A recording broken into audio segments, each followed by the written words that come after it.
Years since the adoption of the Freedom Charter, which remains the lodestar of the democratic vision and the struggles of successive generations.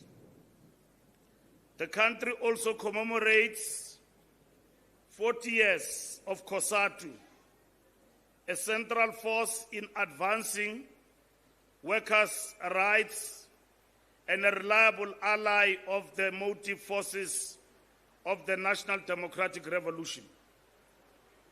At the same time, the ANC approaches its 114th anniversary as the oldest liberation movement on the continent and the enduring parliament of the people. The 55th National Conference recommitted the organization to the renewal of its character, values, and programs in the face of an existential threat. Since then, the National Democratic Revolution has suffered a strategic setback following the 2024 national and provincial elections. Millions of the motive forces disengaged from the electoral process, especially young people who expressed not a rejection of the mission of the NDR, but deep disappointment with the ANC as the movement entrusted to lead that mission. This setback was most pronounced in KwaZulu-Natal, Gauteng, and the Western Cape provinces, that together account for the majority of the population and economic output, where the ANC lost substantial ground. Against this backdrop, the National General Council provides a critical opportunity for honest reflection, strategic assessment, and renewal. It allows the movement to evaluate the implications of the 2024 outcome for both the NDR and the motive forces, and to assess the work undertaken since the 55th National Conference. The objective is for the NGC to emerge with clarity of direction for the future trajectory of both the organization and the country.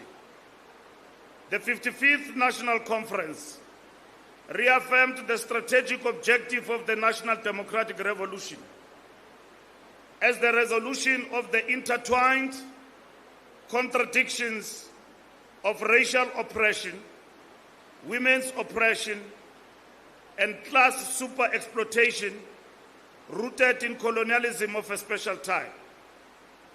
This objective is pursued through the fundamental transformation of South Africa into a united, non-racial, non-sexist, democratic and prosperous society grounded in the values of the Freedom Charter and the Constitution. At its core, the ANC's mission remains the building of a better life for all South Africans. The ANC's historical mission did not change when it came into government in 1994, nor should it change because of the 2024 strategic setback.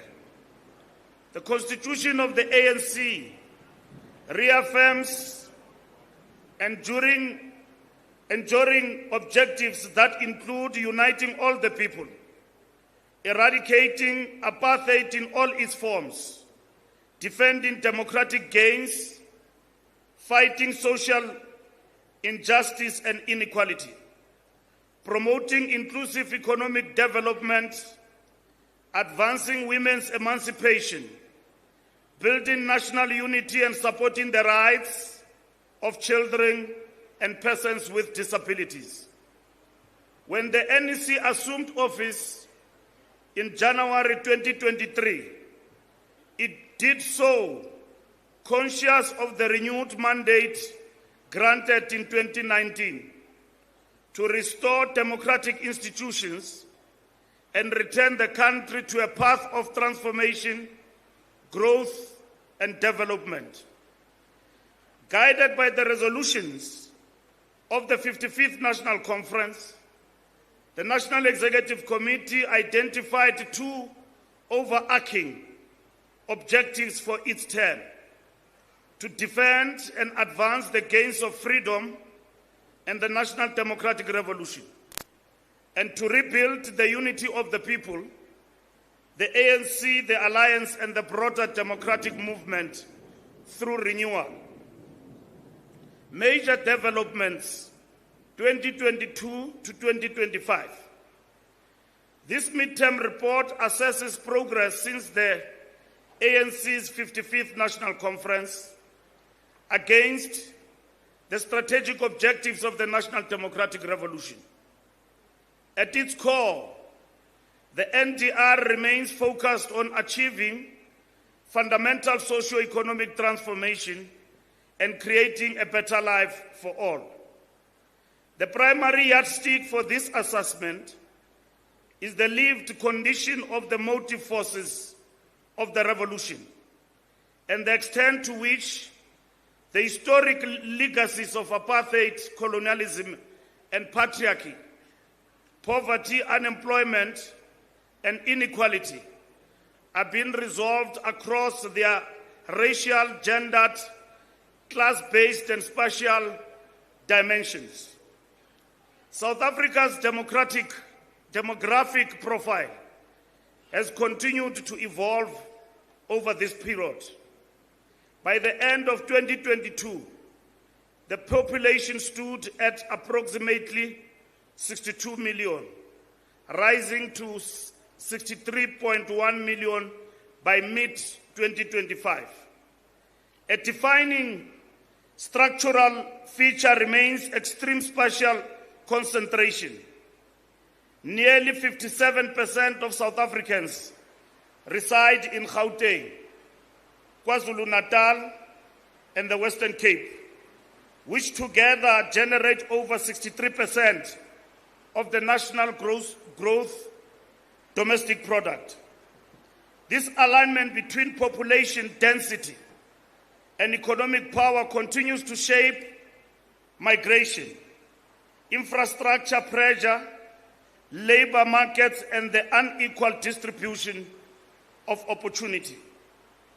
Although the youth bulge is stabilizing, young people remain the country's largest population cohort.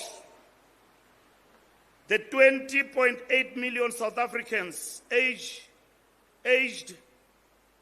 15 to 35 constitute 33.1% of the population, followed by adults aged 35 to 59 at 19.2 million, children aged 0 to 14 at 16.5 million, and older persons above 60 at 6.6 million.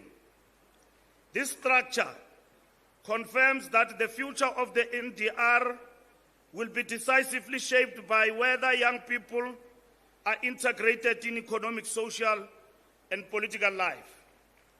The 2025 Statistics South Africa report on the social profile of youth presents a sobering reality. Youth unemployment remains the single greatest structural crisis. It rose from 36.8% in 2014 to 45.5% in 2024, reflecting weak growth, low labor absorption, and persistent skills mismatches. Rising hunger is also disproportionately affecting youth, with food security increasing from 13.5% in 2014 to 15.8% in 2023. There have been notable improvements in youth living conditions. The proportion of youth living in formal housing rose from 79.6% to 84% by 2023, particularly in the Eastern Cape and KwaZulu-Natal. However, safety remains a major concern. While over 81% of youth felt safe during the day in 2024, fewer than one-third felt safe at night. Young men aged 16 to 34 face the highest exposure to violent crime, theft, and street robbery. Educational participation has improved but remains uneven. About 75% of youth were enrolled in some form of education in 2024. Higher education participation rose modestly from 11.9% to 13.2%, still below the National Development Plan target of 16%. Youth with tertiary education remain the least likely to be unemployed, confirming the economic value of education. However, enrollment in TVET colleges declined slightly, while growth in other colleges and adult education has not kept pace with demand. The period also marks 30 years since the Beijing Women's Conference of 1995, a turning point in global gender equality, yet progress remains slow. The 2025 Global Gender Gap Report shows that across 100 countries, a gender gap of more than 30% persists across employment, political power, education, and health. UN Women estimates that full parity is still 70 years away without decisive intervention. In South Africa, women now constitute 51.1% of the population and head 42.3% of households. Female-headed households are more common in rural areas, reflecting the enduring legacy of migrant labor and the disproportionate burden of care work on women. Since 1994, South Africa has made significant gains in social policy and human development. Life expectancy reached 64 years for men and 69.6 years for women by 2025. HIV and AIDS interventions have saved millions of lives, yet HIV prevalence among women aged 15 to 49 rose from 21.3% in 2019 to 23.6% in 2025, exposing deep structural vulnerability. South Africa's progress in women's education is among the most striking democratic achievements. Women now dominate enrollment across most education levels, with the country ranking first globally for women's educational participation in 2025. However, labor market outcomes remain deeply unequal. Women's unemployment increased from 27.3% in 2015 to 35.9% in 2025. Most employed women are concentrated in social services, trade, finance, and domestic work.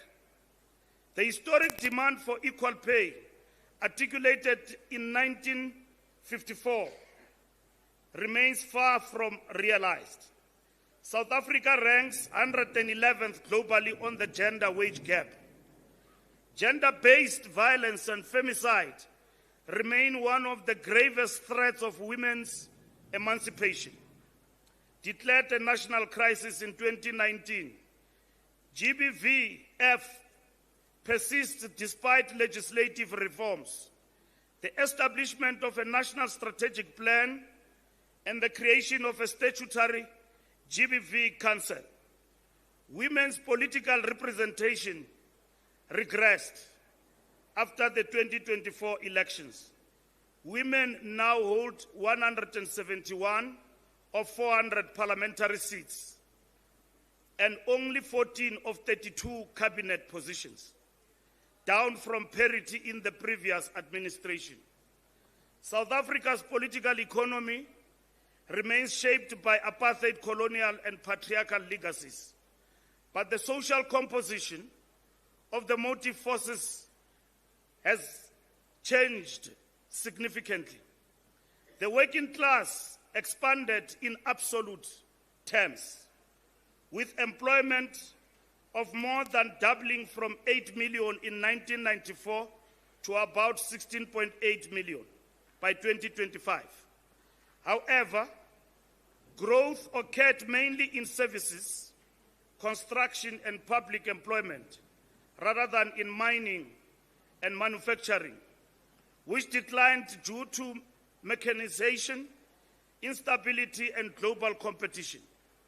The rise of outsourcing, casualization, and informal work has fundamentally transformed labor relations. Many workers now exist in low-wage, insecure employment without benefits. This has produced a growing class of the working poor and a broader precariat. Over 3 decades, South Africa's once cohesive labor movement fragmented significantly. COSATU split, giving rise to SAFTU and other formations. Union density declined, particularly among young and informal workers. This erosion weakens one of the historic pillars of the National Democratic Revolution. Alongside the employed working class, the unemployed have grown into a massive social stratum. Persistent high unemployment condemns millions, especially youth, to poverty, dependence, and social exclusion. The social wage remains a critical buffer. Free basic services, public health care, housing, and income support prevent deeper social collapse. However, high dependence on the state leaves communities vulnerable when services fall, and exclusion from economic participation increases exposure to crime, populism, and political alienation. Urbanization and secular migration between rural and urban areas continue to shape working class livelihoods. Historically, the rural and urban poor formed the backbone of ANC support. This loyalty is now under strain as material conditions stagnate or deteriorate. Rural South Africa, especially former Bantustan areas, remains among the most marginalized regions. While democracy delivered clinics, roads, electricity, and social grants, many rural municipalities are now fiscally distressed and struggle to sustain services due to poverty and weak administrative capacity. The land question remains central to rural transformation. Secure tenure and productive land remain out of reach for millions. Though black farmers now account for about 10% of agricultural output, contributing increasingly to food security and exports. Traditional leaders remain influential in rural governance. And while relations with the ANC are broadly cooperative, tensions persist around women's land rights. One of the most significant structural shifts since 1994 has been the expansion of the black middle strata. By 2018, roughly half of the country's middle-income population was black. This represents a profound transformation of class structure. However, governance failures, corruption, and slow economic reform have eroded ANC support among this group. While the white middle strata largely consolidated behind opposition parties, renewal therefore requires fresh approaches to engaging both the working class and the middle strata. The expansion of the social wage remains one of the most decisive achievements of the NDR. By 2024, over 90% of households had access to electricity, nearly 88% to piped water, and over 83% to improved sanitation. Yet the limits of social policy have become evident amid economic stagnation. The COVID-19 shock and the Ukraine war, food insecurity rose sharply, with 27% of households facing moderate to severe hunger by 2023. Children remain the most vulnerable. In response, the 7th administration launched a coordinated national effort to combat hunger and malnutrition, reaffirming food security as a core national priority. Spatial inequality remains one of the most stubborn remnants of apartheid. The adoption of the National Spatial Development Framework 2050 in 2023 represents a strategic attempt to reverse this inheritance by integrating urban and rural development, strengthening development corridors, expanding infrastructure, and promoting ecological sustainability. Therefore, while the transformation journey since 1994 has delivered undeniable social and human development gains, deep structural challenges persist. The National Democratic Revolution, therefore, comrades, remains incomplete. Its continuation depends on decisive leadership, ethical governance, economic renewal, and the full remobilization of the motive forces around a renewed vision of shared prosperity. Major global events and trends emerging from the COVID-19 pandemic that gripped the world and South Africa from the end of 2019. The period since the 55th National Conference, 2022 to 2025, has been marked by profound global disruptions and structural shifts that continue to reshape geopolitics, economics, technology, and the international governance landscape. For the ANC, the Alliance, and the mass democratic movement, these developments from the strategic backdrop against which national priorities, organizational renewal, and international engagement must be understood. The world has entered an era defined simultaneously by technological acceleration, heightened geopolitical contestation, climate instability, and competing visions of global governance. The rapid advance of artificial intelligence since 2022 has transformed global production systems, labor markets, and economic competition. The scale of computational power required for AI has dramatically increased global demand for energy, critical minerals, and rare earth metals, intensifying competition for access to Africa's mineral resources, with significant regional and geopolitical implications. At the same time, the convergence of finance capital, big technology, and political power has accelerated. Large technology corporations now wield influence comparable to sovereign actors. While financial markets have aligned themselves with this technological consolidation, this has created new forms of global inequality. and reinforce the dominance of developed economies within the digital capitalist order. Multilateralism has come under sustained attack as major powers increasingly undermine global institutions, particularly the United Nations, WTO, and World Health Organization, in favor of unilateral action and exclusive blocs.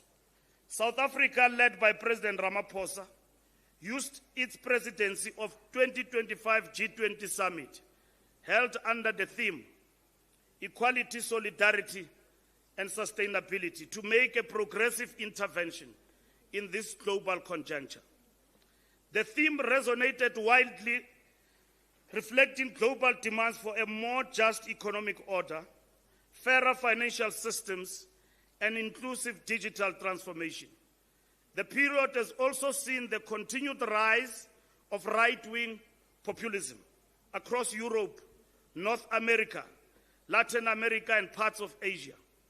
Economic stagnation, cultural polarization, and declining trust in democratic institutions have fueled narrow nationalism, anti-immigration sentiment, and attacks on pluralism. A number of regional crises threaten to escalate into broader geopolitical conflicts, including the Russia-Ukraine war, Israel's continued genocidal assault on the Palestinian people despite recent peace agreements, and the intensifying strategic rivalry between the United States and China in the Indo-Pacific region. Despite continental commitments to silence the guns, Africa has experienced significant conflicts and instability. These interconnected developments influence migration patterns, economic prospects, and the broader strategic environment for SADC and the continent. The world, including South Africa, has faced intensifying climate-related disasters, heat waves, floods, droughts, and cyclones, disrupting livelihoods and food systems. Notwithstanding domestic challenges, the period has seen notable improvements in South Africa, including the end of load shedding in 2024. South Africa's exit from the FATF grey list, economic growth, and increased investment levels. These developments can help re-anchor confidence, even as socio-economic pressures related to poverty, unemployment, and inequality persist and demand urgent coordinated interventions. For the ANC, the Alliance, and the MDM, this global context, comrades, underscores the necessity of strategic clarity, organizational renewal, strengthened state capacity, and principled internationalism. ANC renewal. The ANC emerged as a product of a specific historical moment in the evolution of resistance against colonialism. At every critical historical juncture, the ANC demonstrated an ability to adapt to new conditions, mobilize the people, and position itself at the forefront of popular resistance. This capacity for adaptation and self-renewal is therefore not new. It is intrinsic to the ANC's historical identity and revolutionary character. Following its unbanning in 1990, the movement confronted one of the most complex phases in its history. It was required to rebuild a mass legal presence inside the country after 3 decades of exile, while simultaneously negotiating the political future of South Africa, confronting third force violence, and preparing for democratic elections. This was a period marked by extraordinary organizational discipline, unity of purpose, and strategic clarity. These qualities enabled the ANC to lead South Africa's peaceful transition to democracy in 1994. After securing an overwhelming mandate in the first democratic elections, the ANC used the transition period as a strategic beachhead to begin the transformation of South African society.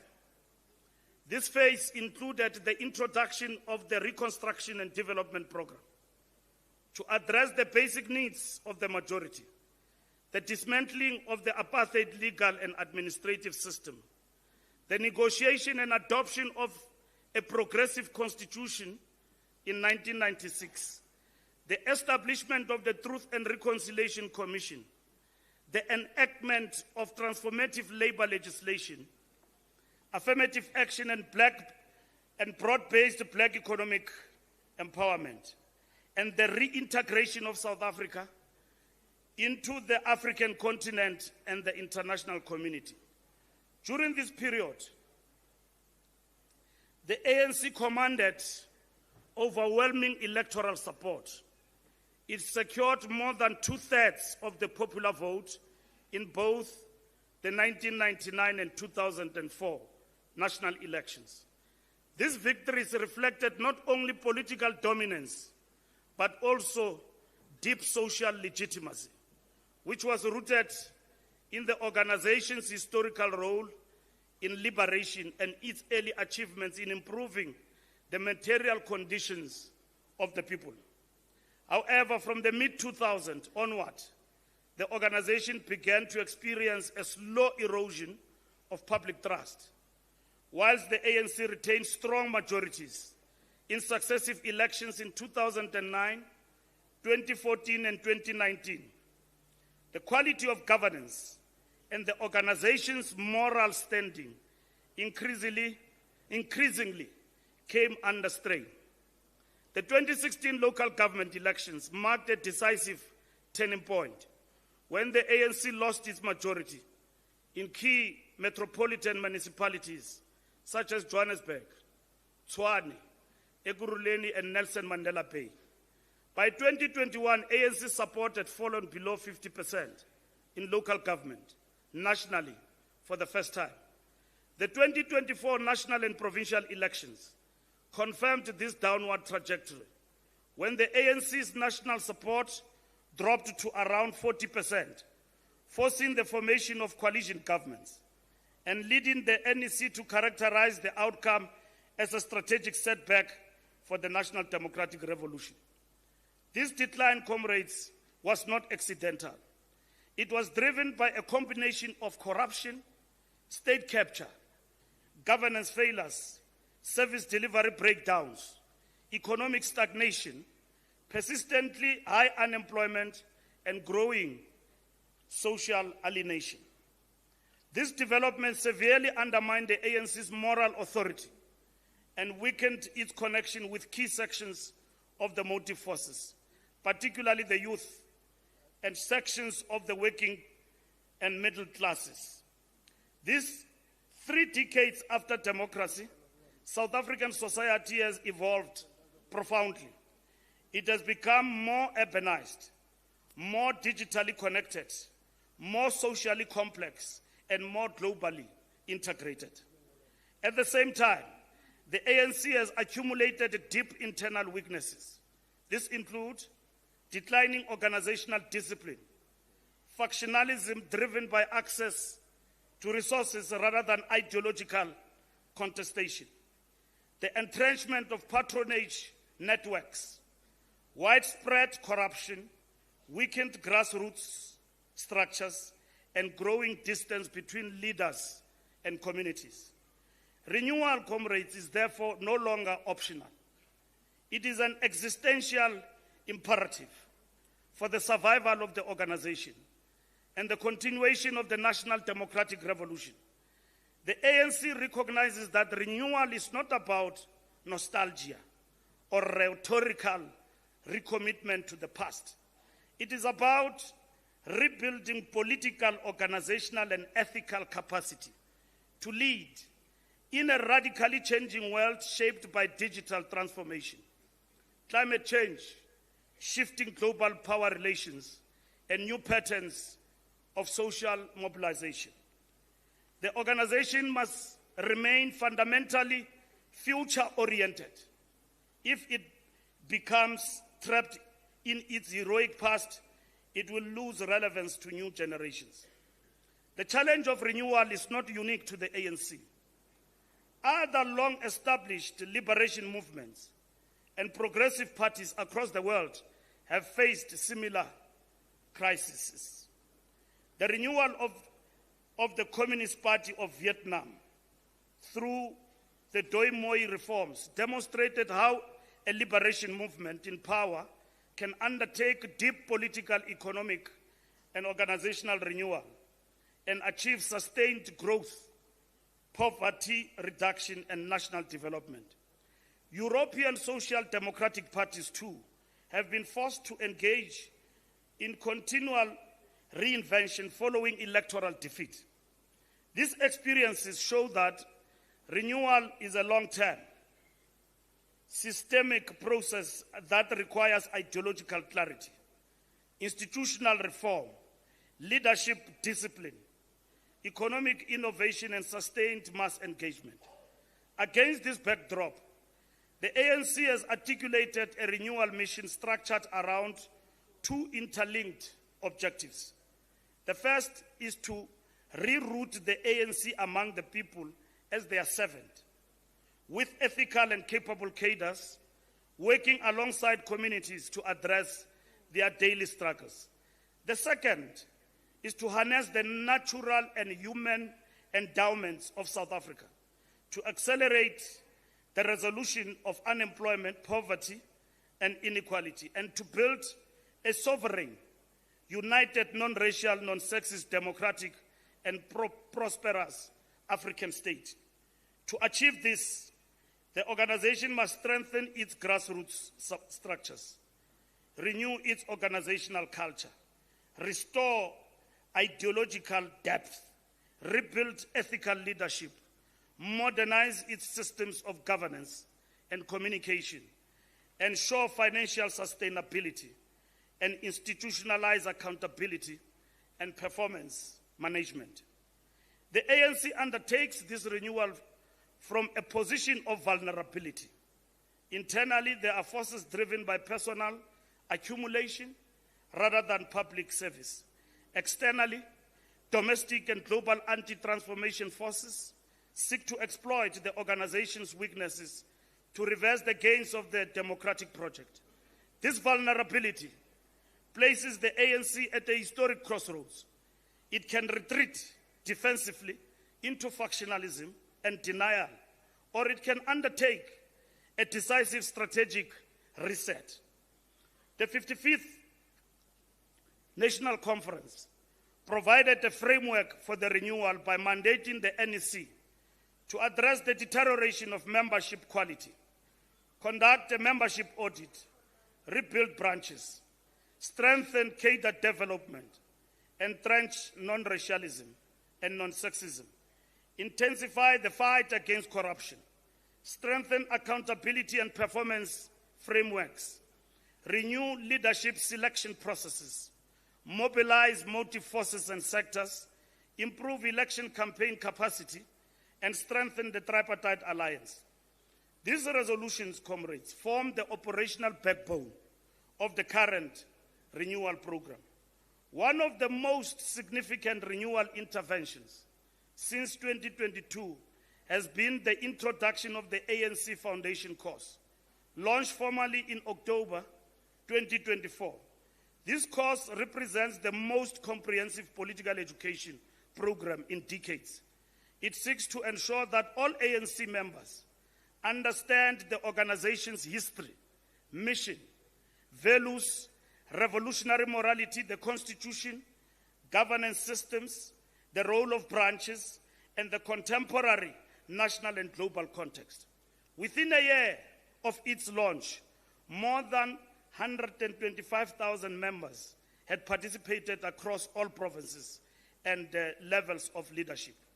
Where implemented with seriousness, the foundation course has already strengthened. The foundation course, where implemented with seriousness, The foundation course has already strengthened discipline, unity, and political clarity. However, in some areas, it has been treated as a compliance exercise, particularly where comrades were under pressure to meet conference deadlines. The renewal of branches, comrades, remains a central pillar of organizational revival. Since the 1997 National Conference, the ANC has emphasized the concept of the activist branch as the primary site of community organization and mobilization. However, over time, many branches became functional only during leadership contests and conference periods. To address this, the branch functionality barometer was developed and piloted in 2023 during the Solplaki Awards, with full national rollout taking place in 2025.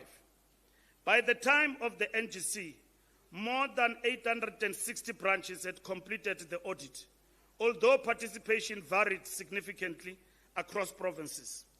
The barometer is intended to entrench a culture of routine reporting, community engagement, and constitutional compliance, thereby breaking the cycle of conference branches and restoring the ANC as a permanent presence in the daily lives of communities. To strengthen accountability and performance, the ANC has re-established its policy, monitoring and evaluation capacity. Annual reports by the Secretary General have been reinstated since 2023, restoring a culture of organizational reporting. An outcome-based manifesto monitoring framework has been introduced to track implementation of the 2024 manifesto, the local government action plan, and the 10-point economic action plan. An accountability framework has also been adopted, which guided the first ANC leadership baseline survey in 2024. This survey revealed encouraging participation by NEC and PEC members, but worrying low participation by regional executive committees, despite their critical role in overseeing branches and local government. Reviews of councillors, MPs, and MPLs are now underway as part of strengthening performance management across the organization. However, the absence of effective consequence management remains a structural weakness. The development of a comprehensive consequence management framework is therefore an urgent priority. The ANC Vision 2032, developed through the work of the First Renewal Commission, articulates a long-term vision for the movement's future. Although it was not fully debated at the 55th National Conference due to time constraints, it now informs the policy discussions at this NGC. The re-establishment of the Political Education Department, the strengthening of the OR Tambo School of Leadership, and participation in the Julius Nyerere School of Leadership form part of a renewed effort to deepen ideological capacity and develop cadres who can navigate complex challenges such as economic transformation, social inequality, digitalization, climate change, and global geopolitics. The report further situates the current renewal effort within a long historical cycle of organizational adaptation since 1994. In response, the NEC has now appointed a second renewal commission to guide the implementation of the renewal mission, monitor progress, and report regularly to the officials and the NEC. The mandate of this commission is to ensure that renewal permeates all 5 pillars of the National Democratic Revolution: the state, the economy, the ANC, and the motive forces, the battle of ideas, and international work. The strategic task ahead is therefore to rebuild the ANC as an ethical, disciplined, people-centered organization that is capable of governing effectively and leading society through a new phase of transformation. The ANC now stands at a historical crossroads. The renewal mission is not merely an internal organizational exercise. It is a national political imperative.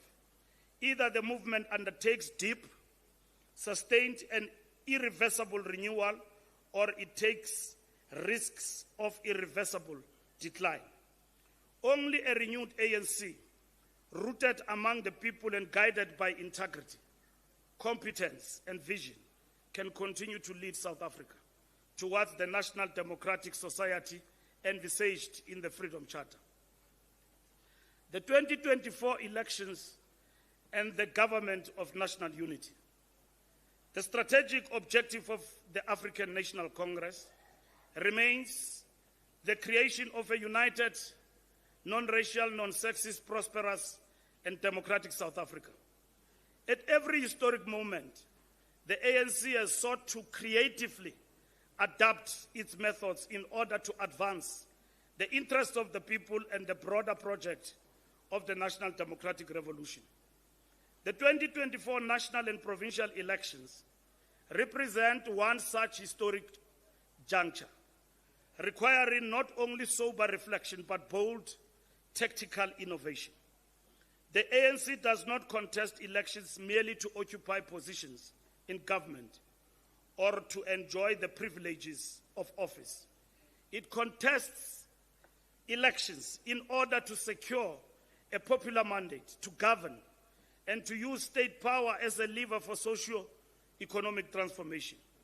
State power, comrades, is central to the implementation of the NDR because only through government authority can the redistribution of resources, large-scale development, social protection, and institutional reform be realized.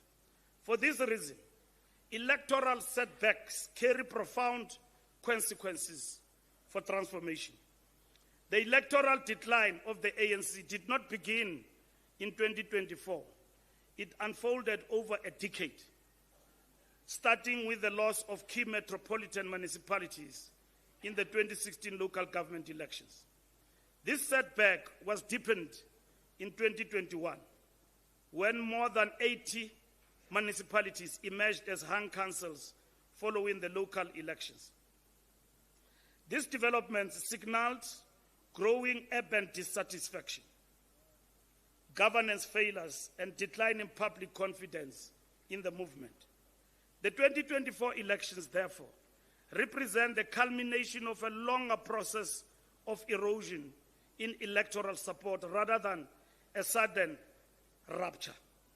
Nevertheless, the scale and implications of the 2024 outcome marked a historic break with the post-1994 pattern of ANC dominance.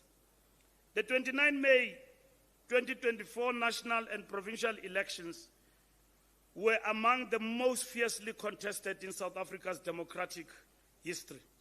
Politically, the ANC faced an unprecedented ideological and organizational onslaught. Powerful domestic and international forces aligned around a shared objective to remove the liberation movement entirely from state power. This objective united an array of right-wing parties, breakaway formations from the liberation movement, sections of the corporate media, and the globally networked conservative interest. New political parties emerged with significant funding and media visibility, explicitly positioned as vehicles to break the ANC's hold on national government. The election was therefore not only a contest between parties, but a struggle over the direction of South Africa's transformation project itself. For the first time since 1994, the ANC failed to secure an outright majority at the national level. The party's support dropped to approximately 40%, down sharply from 57% in 2019. The ANC also fell below 50% in its two most economically and demographically significant provinces, Gauteng and KwaZulu-Natal. In Gauteng, the ANC secured about 34.7% of the vote, while in KwaZulu-Natal it fell to a historic low of approximately 17%. The Northern Cape narrowly slipped below the majority threshold as well. However, the ANC retained outright majorities in Limpopo, the Eastern Cape, Northwest, the Free State, and Mpumalanga. The Democratic Alliance consolidated control in the Western Cape, while Umkhonto weSizwe secured a majority in KwaZulu-Natal. The outcome reflected the deepening urban-rural divide in electoral behavior and confirmed the long-term trend of declining ANC support in metropolitan centers. The National Executive Committee correctly characterized the 2024 election outcome as a strategic setback for the ANC and the broader democratic movement. The movement's hegemony was seriously weakened, and for the first time since the transition, state power came close to shifting entirely out of the hands of the liberation forces. Such a development, comrades, would have carried devastating implications for the project of building a national democratic society, particularly in relation to transformation of property relations, social policy, and South Africa's progressive foreign policy posture. The immediate aftermath of the elections was marked by heightened political tension and institutional risk. A grouping of parties led by MKP made unsubstantiated allegations of widespread electoral fraud and issued thinly veiled threats of unrest should the Independent Electoral Commission release the final results as scheduled. The rhetoric was inflammatory and created an atmosphere of anxiety and instability. Despite this pressure, the IEC fulfilled its constitutional responsibility and announced the official results on the 2nd of June, 2024. From that point, responsibility shifted decisively to political parties represented in Parliament to determine the future configuration of the state under radically altered political conditions. Despite the loss of its majority, the ANC remained the single largest party in the National Assembly, in keeping with its historical mission and its constitutional obligations. The ANC moved swiftly to stabilize the political environment and prevent a descent into uncertainty or institutional paralysis. At its meeting on the 6th of June, 2024, the National Executive Committee considered the implications of the election results and identified three immediate objectives: to promote national unity and stability, to safeguard the continued use of state power in advancing the strategic goals of the NDR, and to open space for rebuilding public confidence and trust, particularly among the motive forces. To achieve these objectives, the National Executive Committee evaluated four possible post-election scenarios. The first option was for the ANC to move into opposition. This option was rejected as a dereliction of national and revolutionary duty. No serious liberation movement voluntarily abandons state power while remaining the largest party, particularly when the transformation project remains incomplete and under threat. Even right-wing parties seek state power as an instrument for advancing their own agendas. It will therefore be irrational for a progressive movement to surrender that instrument at the moment of historic vulnerability. The second option, comrades, considered was the formation of a grand coalition with one or two large parties, such as the Democratic Alliance, the Economic Freedom Fighters, or MKP.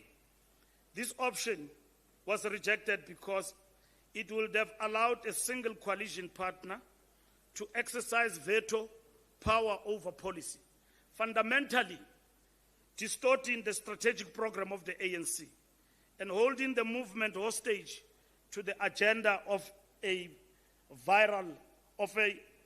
rival force.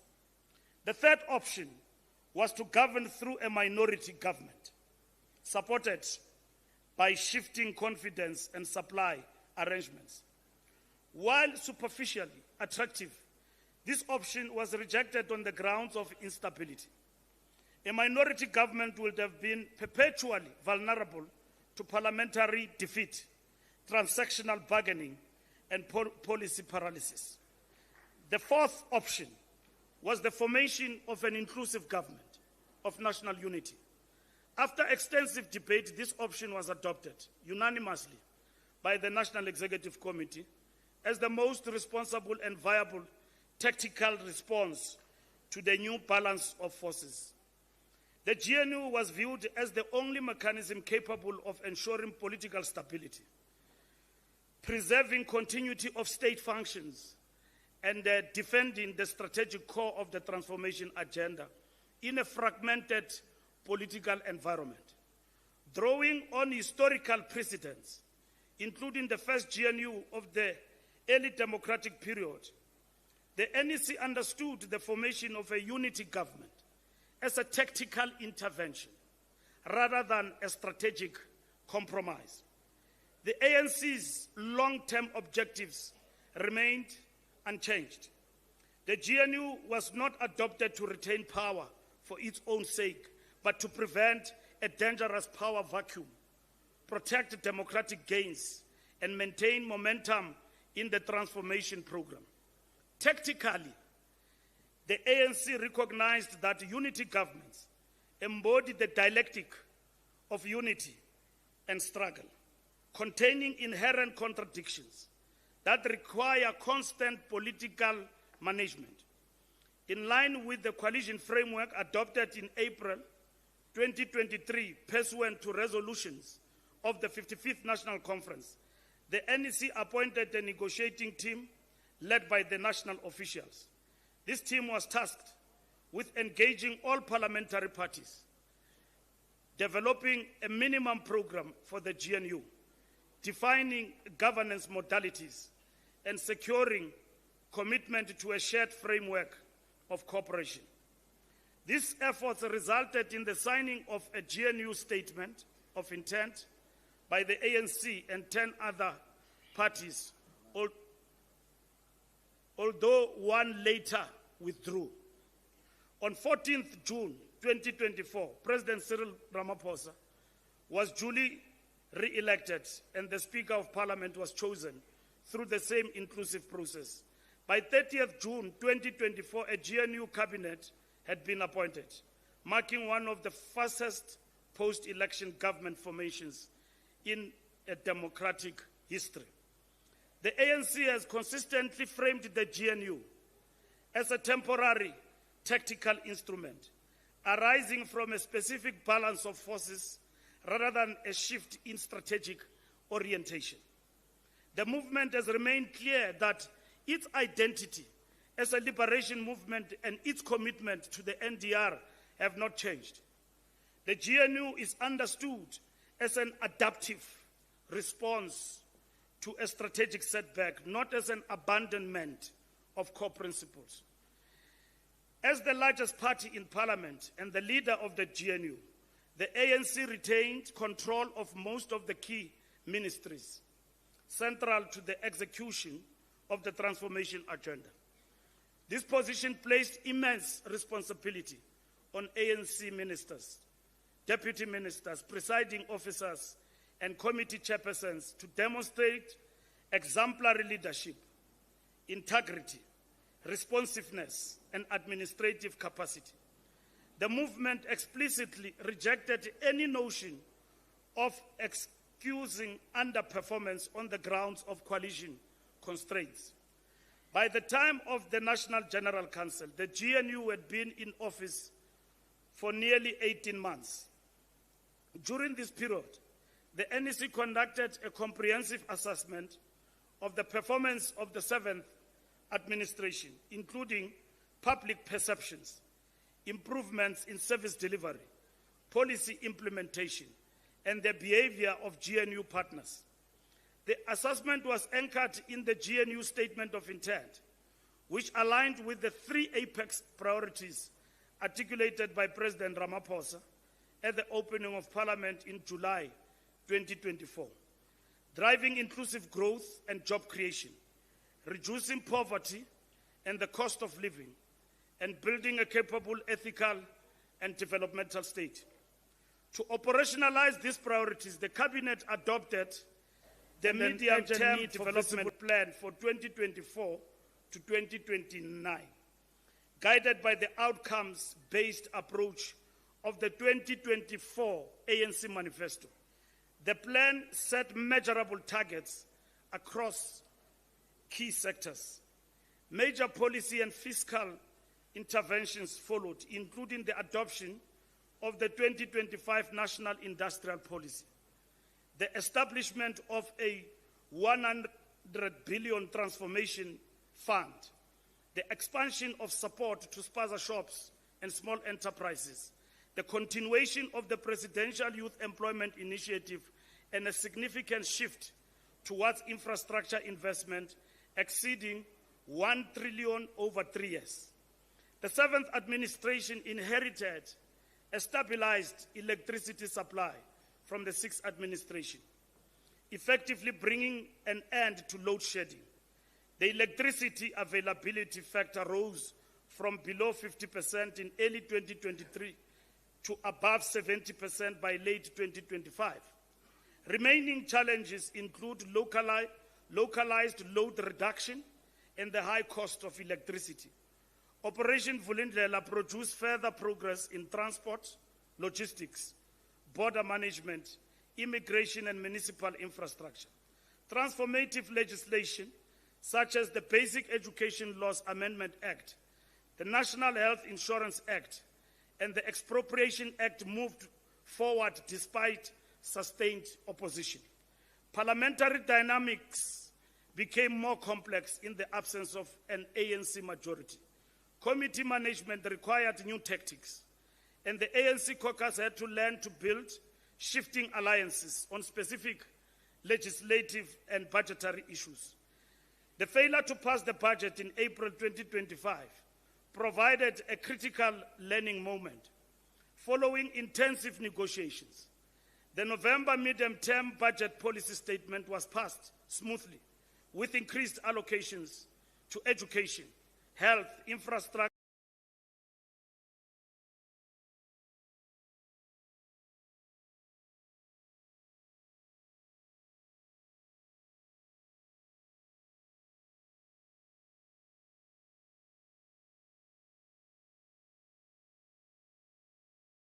and national campaigns addressing the spaza shop crisis and gender-based violence. Mass events such as the 112th anniversary celebration in Bombela demonstrated the enduring mobilization capacity of the movement. Quality membership remains a central pillar of renewal. The 55th National Conference prioritized the political quality of membership, mandated political education cells, youth recruitment drives, and the realignment of political schools. The ANC Foundation course and renewed cadre policy seek to ensure that membership is anchored in values, discipline, and service to the people. Members are reminded that joining the ANC is not merely a symbolic act, but a commitment to activism, organizational discipline, non-racialism, non-sexism, and social justice. The state of organization between 2022 and 2025 reflects both the fragility and resilience of the ANC. The movement has demonstrated its capacity to stabilize critical national crises and to initiate meaningful organizational reform. At the same time, the scale of organizational erosion, especially at branch level, confirms that renewal remains an urgent and unfinished task. The future of the ANC as the leader of South Africa's transformation project will depend on whether it can convert these renewal initiatives into a living organizational culture, rooted in service to the people, ethical leadership, and disciplined grassroots activism. Dispute resolution mechanisms and managing conflicts. The ANC established dedicated dispute resolution structures at the 55th National Conference, with further refinements at the 55th Conference, including the creation of the National Dispute Resolution Committee and Committee of Appeals, NDRC and NDRCA. While no disputes were handled in 2024 due to the national election campaign, 2025 saw a sharp escalation in disputes linked to regional and provincial conference processes. Through its work with provincial dispute resolution committees, the NDRC identified several systemic, operational, and technical weaknesses undermining organizational stability. A major challenge is the removal of the GPS verification feature from the membership scanner system, which previously confirmed venue compliance and quorum. There are also serious delays in the release of verification reports, with final reports sometimes issued only days before conferences or delayed by months. Branch secretaries do not have direct system access to these reports, heightening disputes and administrative confusion. In addition, membership data inconsistencies persist, with members appearing active in some systems and inactive in others, and unexplained fluctuations in branch numbers, undermining confidence in BBGMs and BGMs. The abuse of the appeal mechanism has increased dramatically. In some regions, nearly half of meetings are contested, leading to the emergence of parallel and competing branch structures.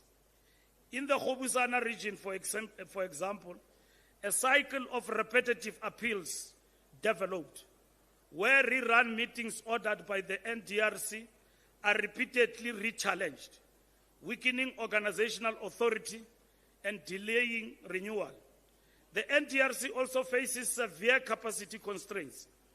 This contributes to delays and impacts the functioning of the NDRCA, ultimately affecting conference timelines. In 2025, the NDRC processed numerous disputes across Eastern Cape, Limpopo, Mpumalanga, and Gauteng. While most were finalized, a smaller number remain outstanding. Disputes arising from the Limpopo regional conferences led to the appointment of a second task team led by Comrade Noxolo Kivit. After engaging affected structures, the team submitted its report to the officials and the NWC and confirmed the validity of the regional conference processes. The NDRC calls for the restoration or replacement of GPS verification, faster and transparent verification reports, system access for branch secretaries, stabilization of membership data, capping abusive appeals, strengthening NDRC staffing capacity, and better alignment between the NDRC and the NDRCA.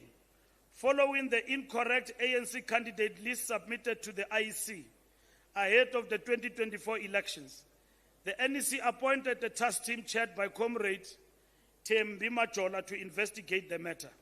The team completed its work, submitted the report to the NEC, and made corrective recommendations on the process. The Integrity Commission.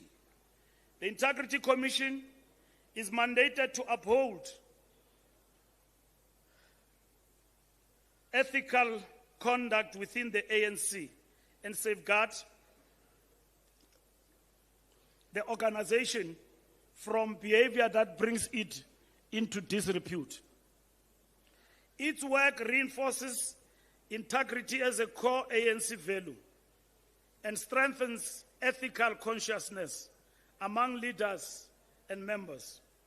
In 2025, the Integrity Commission held more than 20 meetings, engaged with 11 comrades, and submitted 5 formal reports to the Secretary General. Amendments to its terms of reference now allow those engaged by the Integrity Commission to comment on draft findings before finalization, strengthening fairness and procedural integrity.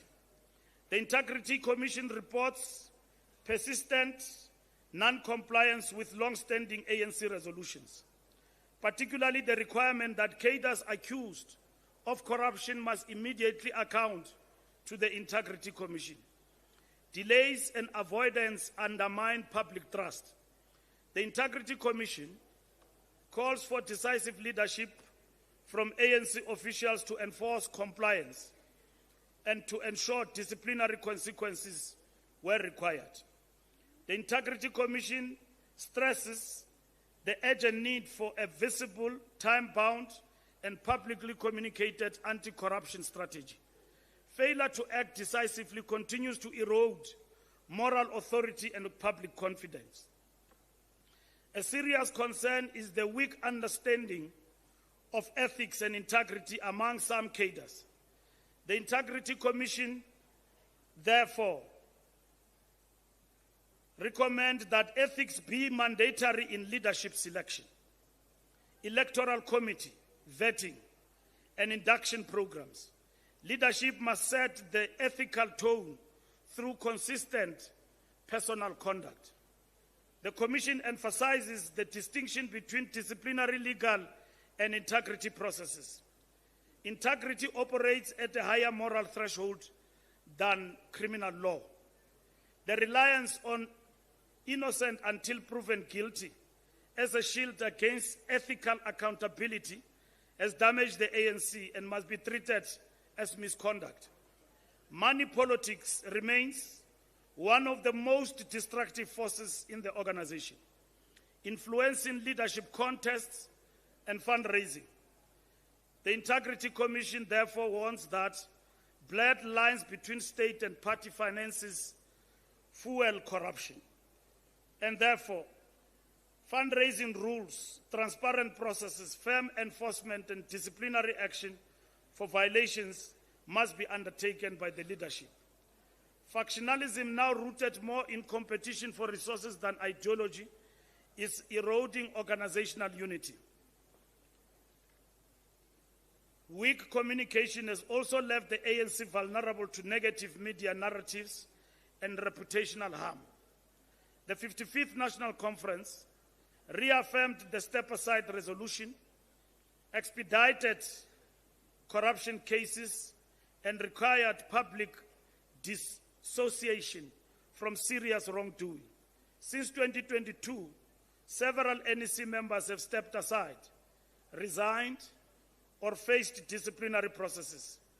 Integrity reports are now a standing item at all ANC NEC meetings, and the NEC has reaffirmed the need for lifestyle audits. Further than that, ethics and integrity guide leadership selection. NEC reaffirmed that we need to strengthen ethical fundraising training, a formal ANC code of conduct and ethics be established, accountability be fundamentally strengthened, organizational renewal be urgently accelerated. Political education is affirmed as the foundation of any revolutionary movement, with the ANC emphasizing compulsory political education for all members to strengthen ideological clarity, leadership, and organizational capacity. The Political Education Subcommittee and Department are mandated to ensure comprehensive ideological training aligned with the objectives of the National Democratic Revolution. Over the past 2 years, improved coordination has been achieved among institutions such as OR Tambo School and alliance training bodies. The 55th National Conference directed that the OR Tambo School curriculum be tailored for new members, compulsory induction be enforced for leaders and public representatives, leadership be linked to attendance of political schools, and political education cells be established. To implement these resolutions, 7 strategic priorities were adopted, including compulsory foundation training, leadership development, policy masterclasses, organizational training, skills training, ideological publications, and international political schools. Central to this work is the compulsory foundation course, developed in 2023-2024 and launched by the President in October 2024. The course consists of 5 modules covering the history of the ANC, its values and ethics, governance, global context, and the role of branches and members. By October 2025, over 125 members, which is 23%, and 36% of branches had participated.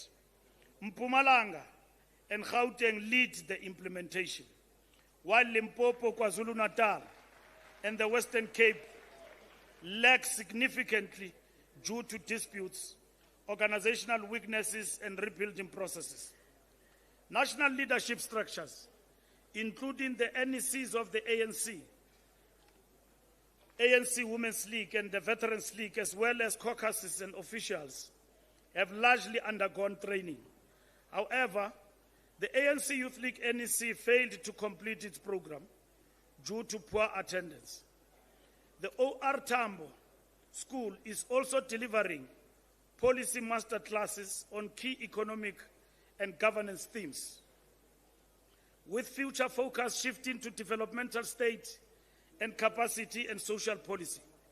Induction programs for elected leadership structures and public representatives have been widely implemented since 2023. Though some provincial caucuses remain outstanding, financial governance training has been conducted for treasurers, and secretary training is being developed. Looking ahead, the OR Tambo School plans to significantly scale up leadership and governance training between 2026 and 2032. Institutional strengthening is underway, including the appointment of a new board chaired by Comrade Kgalema Motlanthe and the appointment of Comrade David Makura as the principal. The school is finalizing its long-term strategy and moving toward financial sustainability. The Julius Nyerere Leadership School, a joint initiative of 6 Southern African liberation movements, is expanding ideological governance training. Although financial constraints remain a challenge, a formal partnership exists between this school and the OR Tambo School. The subcommittee has also contributed to national political strategy development and preparation for the National General Council. Overall, political education is being revitalized as a core pillar of organizational renewal. Key recommendations include mandatory foundation course completion by all leaders by 2026 and all members by 2027, advanced leadership training at the OR Tambo School, executive training for those in government, integration of veteran cadre programs, and a full review of the ANC cadre policy ahead of the 56th National Conference. Communications, Battle of Ideas, and ICT. The ANC's midterm review affirms that the Battle of Ideas is a central pillar of the National Democratic Revolution, not a secondary task. Communication is the primary instrument through which the ANC interprets reality, shapes the national narrative, mobilizes the motive forces, and provides ideological leadership. Since the 55th conference, the movement has confronted an intensified ideological crisis marked by the rise of conservative, anti-transformation narratives and operating across mainstream and digital media spaces. The communications environment has fundamentally changed. Digital platforms, algorithm-driven content, misinformation networks, and online influencers now shape public opinion, faster than traditional media. Truth competes with virality, and hostile forces exploit social distress, unemployment, energy insecurity, crime and service delivery failures to frame the ANC as the source of national suffering while erasing apartheid's structural legacy and global economic pressures. This has placed growing strain on the ANC's relationship with the people. Internally, fragmented messaging, undisciplined communication, and competing centers of authority have weakened narrative coherence. The 55th conference directed that the ANC restore message discipline, centralize communication authority, and modernize its communications machinery. In response, the subcommittee prioritized strengthening the Department of Communications, Information and Publicity as the movement's central communication authority, improved briefing cycles, validation protocols, and coordination between national, provincial, and regional structures have begun to restore coherence. Since conference, key advances including the establishment of provincial and regional communicators forums, a national communications assembly, strengthened war room communication, and expanded digital platforms such as ANC TV and podcasts. Comrades, do you want a break? No. So, Chulanige, you are drowning me. Thank you. Order, please. However, order, comrades. This is your report. Pay attention. However, internal communication systems remain uneven, especially at branch and community level, where misinformation spreads most easily. The review identifies youth as a critical ideological frontline. Youth political engagement is now driven by digital culture rather than formal political structures. Comrades, the ANC's communication during the 2021 local government and 2024 national elections shows improving coherence and multimedia production. Strategic risks remain severe, uneven provincial capacity, weak ANC government communication alignment, limited digital analytics, inconsistent message discipline, resource constraints, shrinking community media platforms, and hostile digital misinformation networks. Overall, the NGC is urged to reaffirm communication as a vital instrument of struggle, elections and by-elections campaigns.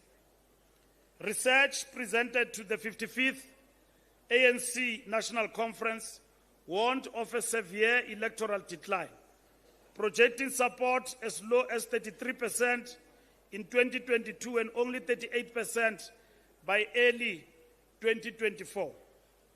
The actual 2024 national and provincial elections results confirmed this trajectory, with the ANC losing its outright national majority and majorities in Gauteng and KwaZulu-Natal. The conference directed the NEC to urgently establish strong election machinery. Comrades, although the campaign followed 4 agreed phases, laying the foundation, engage voters, Maihlome and Siyanqoba, much of the energy and resources were absorbed by large centralized events that largely mobilized existing supporters rather than persuading undecided voters. The ANC's 2024 manifesto, built around 6 national priorities, was launched in February 2024 and rolled out nationwide. Community engagements revealed deep frustration over slow service delivery, unemployment, load shedding, rising cost of living.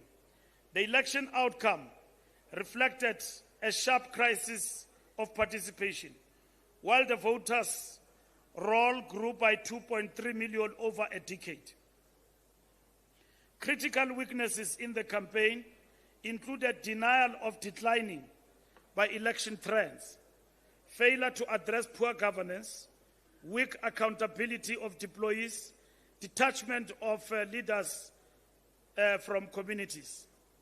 By-election trends since 2021 further reflected instability. From 391 by-elections, the ANC suffered a net loss of 44 wards, mainly to the IFP, EFF, and MKP. Although limited post-2024 recovery is visible in parts of the Eastern Cape and Mpumalanga. Looking ahead to the 2026 local government elections, the ANC has adopted a renewed four-phase strategy focused on rebuilding structures, deploying full-time coordinators, training over 200,000 volunteers, rebuilding branches, registering 4.5 million first-time voters, and reactivating abstaining supporters. Success depends on 5 key factors: a functional election machine, improved public mood, visible service delivery action, credible candidate selection, and adequate campaign funding. Policy monitoring and evaluation. The Policy Monitoring and Evaluation Subcommittee was established after the 55th National Conference as part of the ANC's broader organizational renewal program.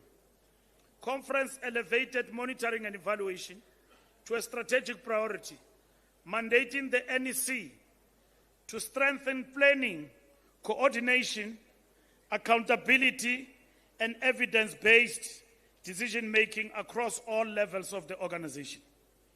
The creation of PMER responded directly to long-standing weaknesses in implementation. These developments introduced new political risks and made disciplined monitoring, early warning systems, and policy coherence essential. PMER operates through two main work streams: research and policy, and monitoring and evaluation. Since 2023, monitoring and evaluation has conducted extensive election research, including 5 national surveys during the 2024 elections, to track voter attitudes, leadership perceptions. To strengthen future readiness, monitoring and evaluation now tracks by-election performance on a monthly basis and is developing longer-term polling systems. The monitoring and evaluation work streams focuses primarily on service delivery and accountability. Comrades, Gender and Equity Committee. The Gender Equity Subcommittee is mandated to guide gender transformation across the organization and society. Since May 2023, the subcommittee has implemented a wide range of programs aimed at strengthening gender justice and equity.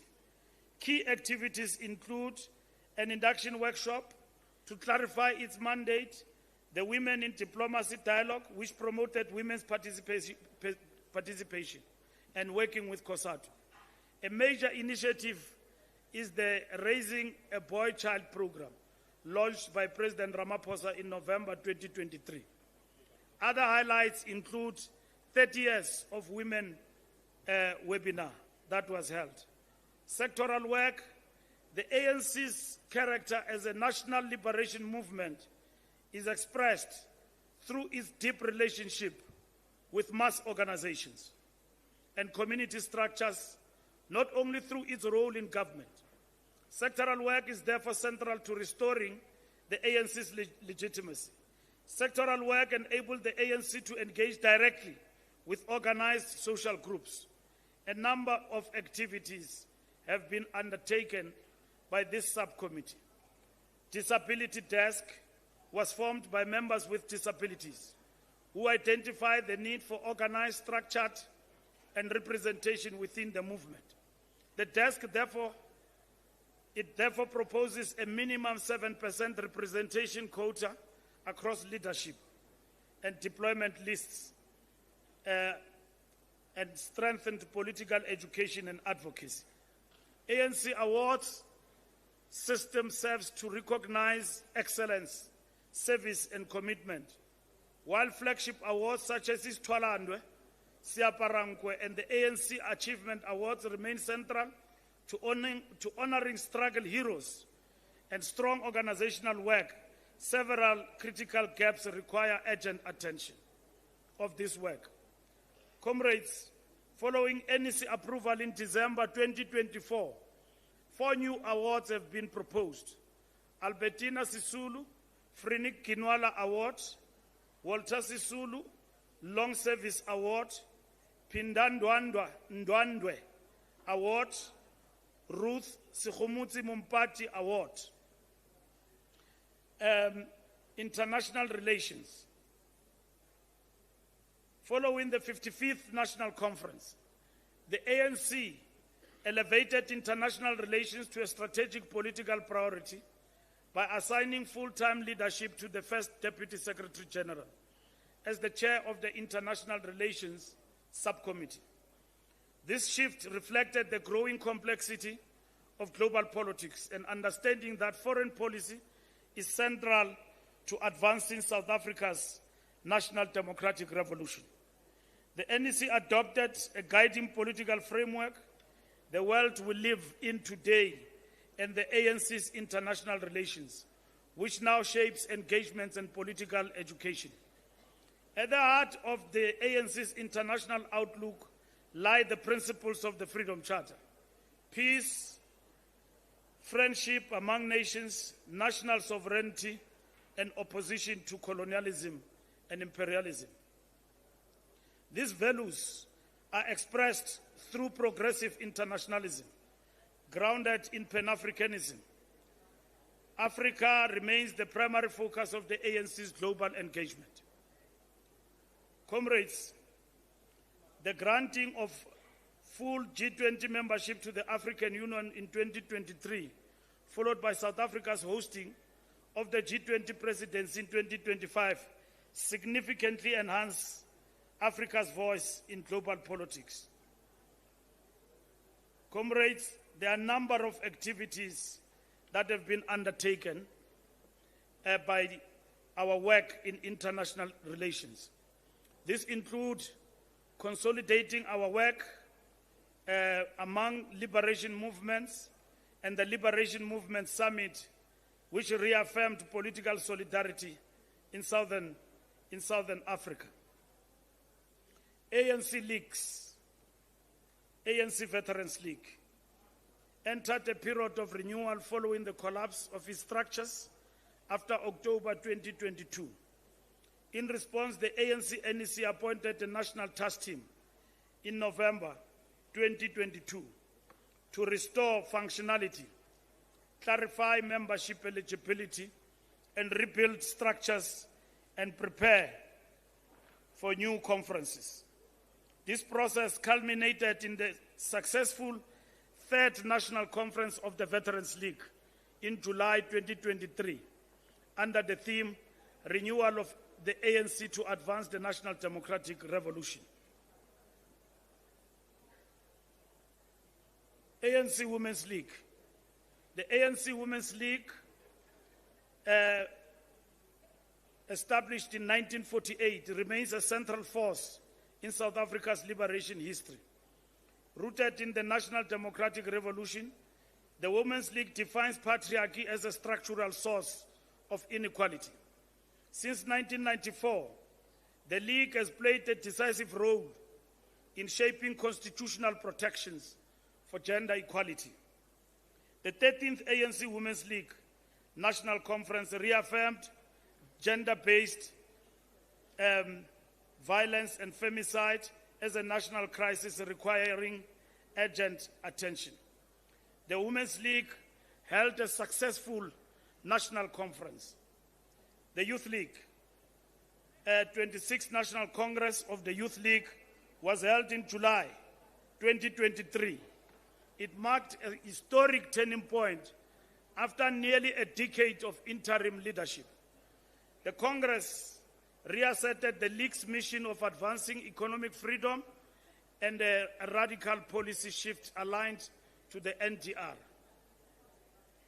Comrades, the Youth League actively participated in the 2024 elections campaign, securing youth representation in parliament and provincial legislatures.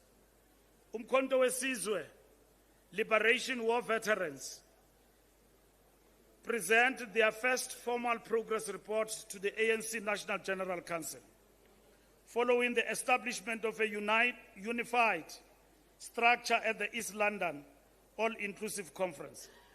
The conference convened under the authority of the ANC and NEC after the disbandment of MKMVA and the MK Council, mandated unity, constitutional alignment, welfare, economic empowerment, heritage preservation, and active participation in ANC renewal. Since its launch, MKLWV has registered as a non-profit company, established 10 functional subcommittees, and formed a representative national interim committee. Provincial structures have also been formed. MKLWV will convene a national conference in January 2026. ANC provinces, Eastern Cape. The Eastern Cape remains a key stronghold of the ANC. Through its dominance, is steadily eroding amid declining voter participation, service delivery challenges, economic hardships, and organizational weaknesses. In the 2024 national and provincial elections, ANC support dropped to 62%, with significant losses in Nelson Mandela Bay and Buffalo City metros, and growing opposition presence in Sarah Parkman district. While the ANC still controls most municipalities, several are hung or are under opposition rule, highlighting rising electoral vulnerability. Organizationally, the province faces a sharp decline in membership, down by over 37% since 2022, linked to demobilization, system failures in the national membership database, and weakening branch activism. Of 710 branches, only 483 are in good standing.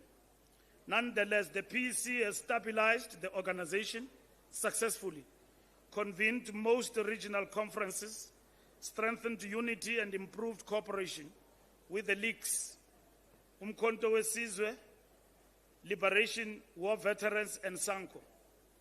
Political education remains uneven, while over 200 branches have begun the ANC Foundation course.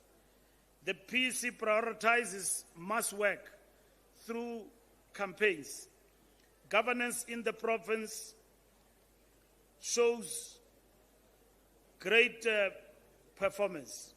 Economic growth was recorded in 2025, especially in mining, agriculture, and manufacturing. However, unemployment remains high, poverty persists. Municipal governance has improved in areas such as OR Tambo district, clean audits and grant spending, but severe challenges remain in Nelson Mandela Bay, Buffalo City and Makana, and several rural municipalities. Free State emerged from its 9th provincial conference in January, facing deep organizational divisions, weak branch functionality, declining community confidence, and distressed municipalities. The PEC placed organizational renewal at the center of recovery, prioritizing unity, ethical leadership, and accountable governance. Although the ANC retained a provincial majority in the 2024 elections with 51.8%, support has steadily declined from 2019, signaling reduced hegemony and an urgent need for visible governance improvement. Organizational renewal has focused on restoring collective leadership, stabilizing branches, and strengthening political discipline. The integration of the Premier into the ANC officials resolved tensions between the organization and government. Political education is the strongest renewal pillar. The foundation course has trained over 500 facilitators and 9,168 members, one of the highest outputs nationally. Weekly hybrid training has embedded ANC values, freedom charter, governance, accountability, etc. However, branch functionality remains weak. Of 319 branches with 34,200 verified members, only 2 remain within mandate. Membership systems challenges, gatekeeping, bulk buying remain some of the key challenges that the provinces face. Overall, with NEC support, the Free State is rebuilding capacity and credibility, but renewal must translate into stronger mobilization. Gauteng reflects the most advanced and demanding terrain of the ANC support base, shaped by rapid urbanization, deep inequality, and economic integration. The traditional working class base has fragmented into a precariat of informal workers, the unemployed and insecure service sector labor, many of whom no longer believe ANC promises on jobs and services. The black middle strata, professionals, entrepreneurs, and public servants have largely shifted away from the ANC, prioritizing clean governance, infrastructure, and economic stability. Capital, both established and emerging, increasingly views the ANC alone as a risk to economic stability. In the 2024 elections, ANC support fell to 34.7%, confirming a historic loss of hegemony and forcing the movement into a competitive coalition environment. The ANC now governs through coalitions in Johannesburg, Ekurhuleni, and Tshwane. A provincial task team was appointed in 2025 to rebuild the organization, reconnect with communities, deepen political education, and drive governance performance. Organizationally, Gauteng has functional provincial and regional structures and active sectoral outreach. However, membership remains weak at just over 46,000 in good standing, with only 178 of 529 potential branches fully compliant. The foundation course rollout has trained over 47,000 members and strengthened political education. Comrades, KwaZulu-Natal experienced a severe shift in the balance of forces since the 2021 local government elections, with declining ANC support, weakened organization, and reduced control of key municipalities. The IFP regained rural ground, while the MKP drew emotionally driven support from former ANC voters. The most damaging trend has been a rising absenteeism, particularly among historic ANC supporters who chose not to vote rather than defect. Urban frustration over corruption, unemployment, crime remain some of the challenges.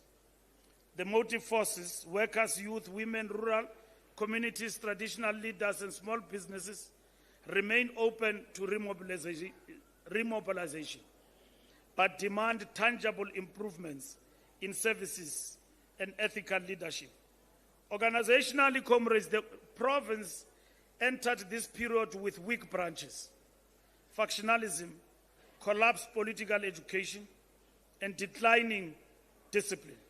In February 2025, The NEC intervened by appointing a provincial task team to stabilize the organization, rebuild unity, prepare for local government elections.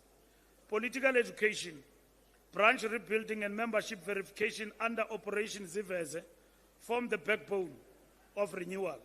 Key campaigns in 2025 included Asibuyele Kai, the ANC is our home, and the ANC Friday with the communities and Ukongolose, Ubuyela Kubantu. Limpopo Comrades is led by the 10th Provincial Executive Committee, elected in June, overseeing 568 wards with ANC branches in every ward. The ANC continues to draw inspiration from the liberation of stalwarts and sustains grassroots mobilization through Litsima campaign. Organizationally, Limpopo remains relatively stable with 520 of 568 branches in good standing and successful completion of all 5 regional conferences in 2025. The province has implemented extensive political programs, including commemorations, community campaigns, and the 70th anniversary of the Freedom Charter. Since July 2025, the ANC has contested 15 by-elections in Limpopo and retained all wards. A provincial election strategy for the 2026 local government elections has been adopted and rolled out across all regions. Limpopo is one of the best performing provinces of the African National Congress. Comrades, Mpumalanga retains overall political dominance and governs across all municipalities. But this strength is increasingly challenged by declining voter confidence, uneven service delivery, reduced electoral participation, and weakened organizational cohesion in some areas.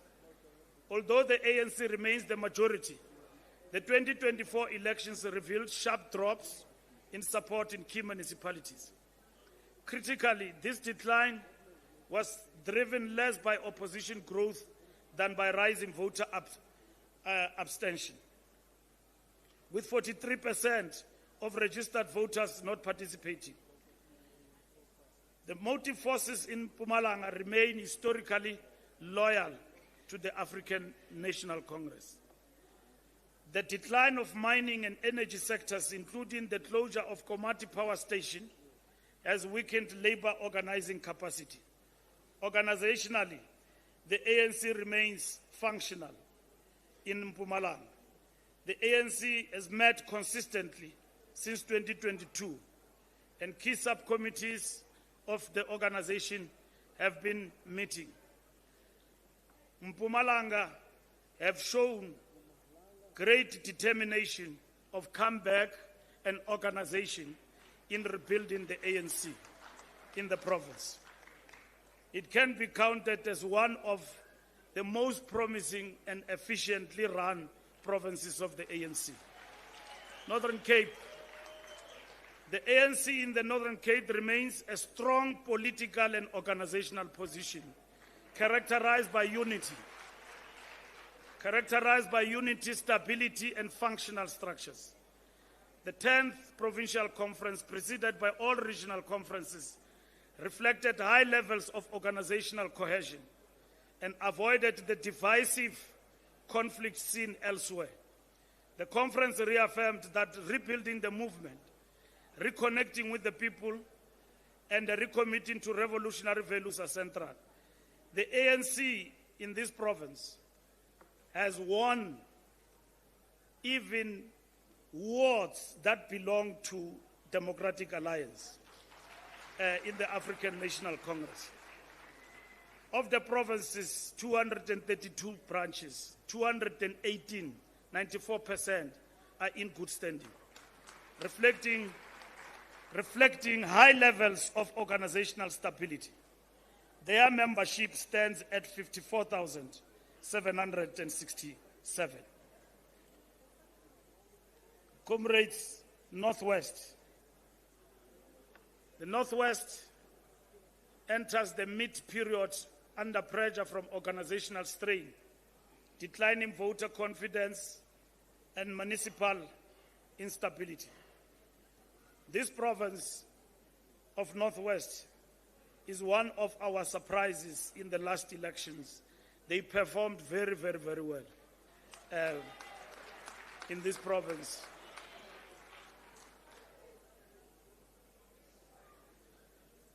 That election reflected vulnerability but resilience of this province.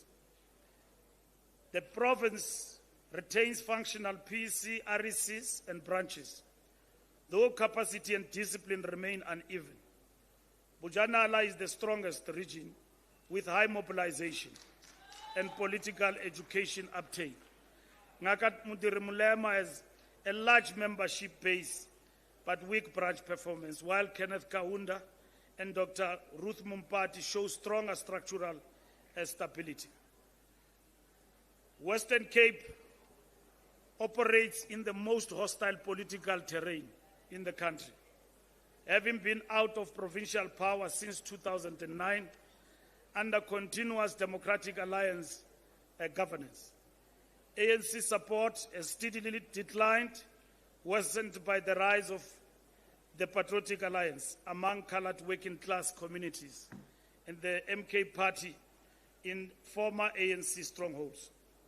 In response, the NEC established a provincial task team to strengthen the province of the Western Cape. The Revolutionary Alliance, comrades. The Revolutionary Alliance between the ANC, SACP, COSATU, and SANCO is a unique and historic political formation rooted in the shared vision of the Freedom Charter and the National Democratic Revolution. Established in the early 20th century and strengthened through successive phases of struggle, the alliance has always reflected a non-racial multi-class coalition of the motive forces of social change. While each partner retains organizational independence, the alliance is strategic, not tactical, because it is united by a common ideological program aimed at building a united, non-racial, non-sexist, democratic and prosperous South Africa. Since 1994, the alliance has contested elections jointly under the ANC leadership, developed shared election manifestos, and aligned deployment into the state. The alliance has achieved major democratic and socio-economic gains, including constitutional protections, expanded basic services, infrastructure development, and improved social wage. However, it has also been weakened by the corrupting effects of incumbency, which have fostered corruption, patronage, and factionalism across the movement. These challenges have eroded discipline, unity, and revolutionary values, with the ANC bearing the heaviest political cost. Debate about restructuring the alliance has persisted since 1994, culminating in proposals for reconfiguration to adapt to democratic conditions. Although a joint discussion document emerged in 2019, the issue remained unresolved at the 55th National Conference, which mandated the NEC to conclude the debate with attention to theory and organizational form. While all partners agree the alliance must be renewed and reconfigured, disagreement persists over its future character. The gravest challenge now facing the alliance is the SACP's 2024 decision to contest elections independently. This is viewed by the ANC as a strategic rupture that risks fragmenting the motive forces of the NDR and weakening the democratic movement following the electoral setback in 2024. the ANC has pursued multiple bilateral engagements with SACP, COSATU, and SANCO to avert further divisions. Despite these engagements, the SACP comrades remains committed to independent electoral participation, beginning with by-elections and proceeding to local government elections. Engagement with SANCO reaffirmed its continued commitment to the alliance, the Freedom Charter, and ANC-led electoral campaigns, while also highlighting concerns around local government dysfunction. COSATU engagement stressed that alliance challenges are structural rather than ideological, supported reconfiguration, and agreed on urgent tasks including an alliance economic summit, joint political education, coordinated international work, and strengthened policy coordination. Despite these efforts, bilateral engagements with the SACP in 2024 and 2025 failed to bridge the disagreement over independent contestation. The ANC has since resolved to reassess dual membership to protect its organizational integrity. Planned Alliance Political Council and Alliance Summit meetings were delayed due to scheduling conflicts, but remain necessary. The NEC concludes that despite setbacks, the NDR is not defeated. The alliance must be urgently convened post-NGC to resolve its crisis, prevent fragmentation, and safeguard unity ahead of the 2026 local government elections. But most importantly, the NEC have agreed that post this National General Council, we must mandate the NEC to engage in the decision about the implication of the Communist Party decision. How practically we are going to manage that decision, because that decision raises a number of challenges, including, in the main, dual membership. So the NEC will have to deal with that particular point, but it will be strengthened now in a discussion in this General Council, in the commissions, about what approach we need to take going forward. Comrades, the National Caucus, ANC Parliamentary Caucus, reviews the work that caucus has actually done. Following the 55th conference, the caucus prioritized transformative legislation, such as the NHI, Bella Act, Expropriation Bill, Public Procurement Bill, Climate Change Bill, and Pension Fund two-pot system.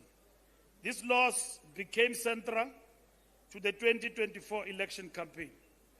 However, the 2024 electoral setback and the subsequent formation of the GNU fundamentally altered parliamentary dynamics.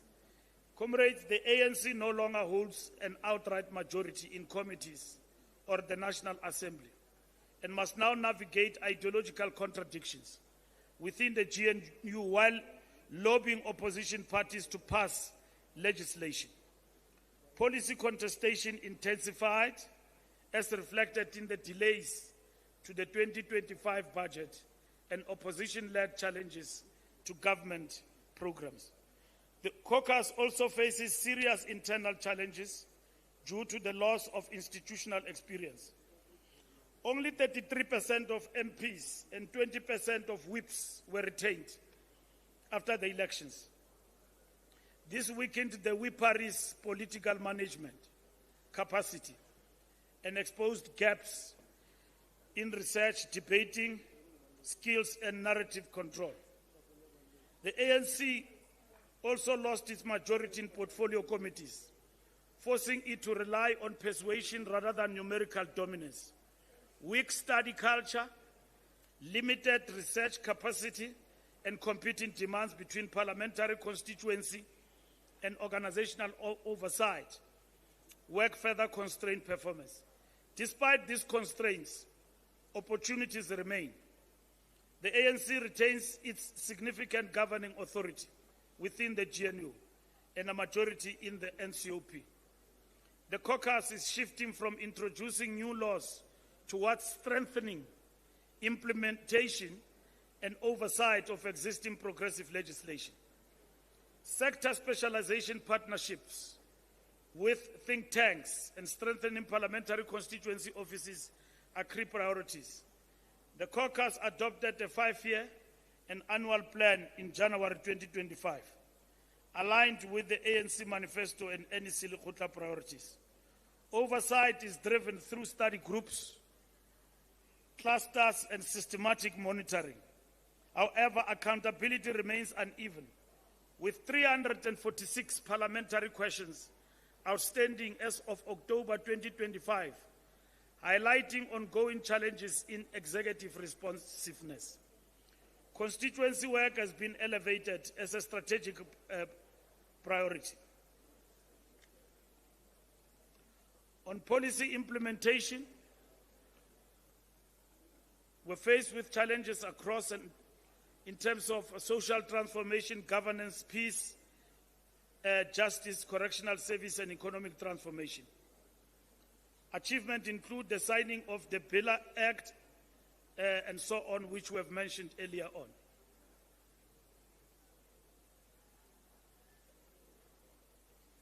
Economic transformation. The NEC, the ANC enters the NGC confronting a difficult economic terrain and the realities of governing through GNU. The 55th National Conference mandated the rebuilding of a people-centered economy anchored in industrialization. Politically, post-1994 electoral outcomes where the ANC received 40% of the national vote fundamentally reshaped the balance of forces. Local government, comrades, this followed the emergence of 70 young municipalities, widespread governance failures, financial collapse. The LGI developed a clear program of action which is being implemented. We established a new Department of Arts, Culture and Sports Subcommittee. This department had to deal with a central focus work which was about advocacy on the Copyright Amendment Bill. Education and Health Subcommittees oversees 3 closely linked pillars of social transformation. Peace and stability. This committee presents a number of challenges that we are faced with, of which some have been processed as we speak. But the mammoth of task of monitoring the current developments in the country. Archives and Heritage continues to do the most important work of overseeing and maintaining the archives of the African National Congress. Legislature and Governance Subcommittee deals with matters that relate with the legislative and governance, and it convenes also regularly. Social Transformation Committee also deals with matters of the ATC, including some of the campaigns that include gender-based work. Legal and Constitutional Affairs. This year marks 30th anniversary of South Africa's Constitution. This committee, among others, deal with those particular issues and coordinating that important anniversary. Comrades, President and the General Council, that is the report. Thank you.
Amanda.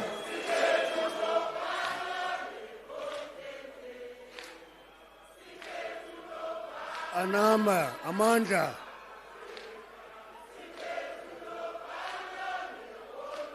Yabona ke. Amanda.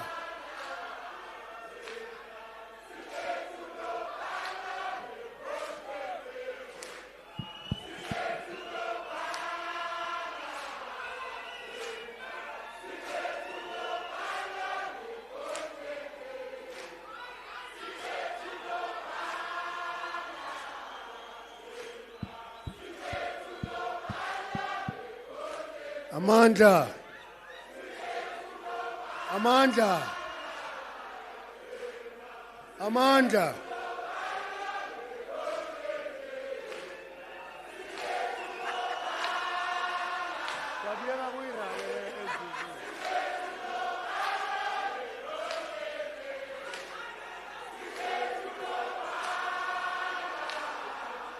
Amanda.